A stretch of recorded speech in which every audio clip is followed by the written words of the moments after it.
education, as we all know, is the key to national development. Hence, the need for an inclusive, qualitative, quality, and equitable education for every Nigerian children, regardless of social status, race, gender, religion, and physical ability. Quality and inclusive education is a precursor to economic mobility, growth, and development of any nation. And sadly, we are far from this ideal. The government at all levels must look at this area critically to make sure that every Nigerian child has quality education for an improved future. Because the future of tomorrow are these children of ours. And if they don't have a quality education, we are doomed for it. It is worrisome to note that the UNICEF report reveals that 1 in every 5 children in Nigeria is excluded from education. Also in the low and lower medium income countries, around 40% of children with disability are out of school at primary level and 55% at the lower secondary level. It is, however, sad to know that Nigeria is not excluded from this figure. Also worthy of note is the dilapidated infrastructural facility in our school, as well as effective policy that will drive transformation in the educational sector. Everyone should have access to that.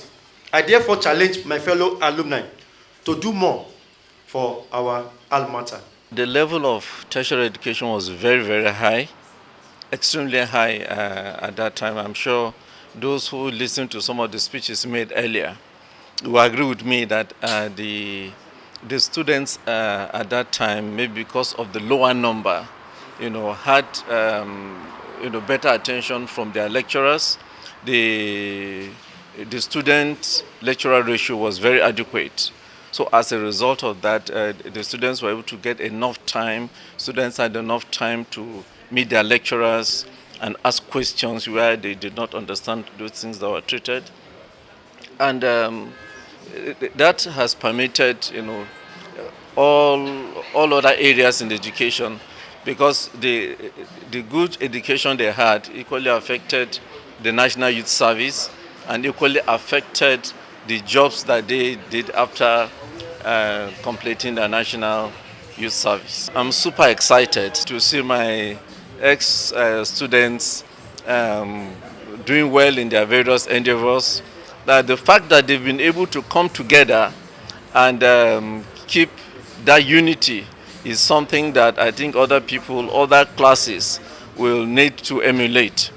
Because this is the first class that I'm being invited to attend, and I'm not sure that the other classes have been as organized as this one. When you look around, there are a lot of people graduating from universities, polytechnics, and are waiting for jobs. It shouldn't be that way. It should not be that way. We're supposed to look inward and see how we can contribute our own quota personally in developing the country. So I decided not to be an employer. I decided to be an employee. And you'll see that people will be saying that they don't have capital to start business. You don't need capital to start business. You only need the passion. If the passion is there, the business now starts to, pick up. Then the capital now comes later to fuel the business. And there are a lot of things that the government is doing as per helping entrepreneurs, but they're not creating our awareness.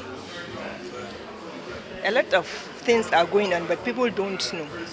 And what I just said is some of the people that are working for government and private establishment, they should also look inward and establish their own businesses so that they will employ others.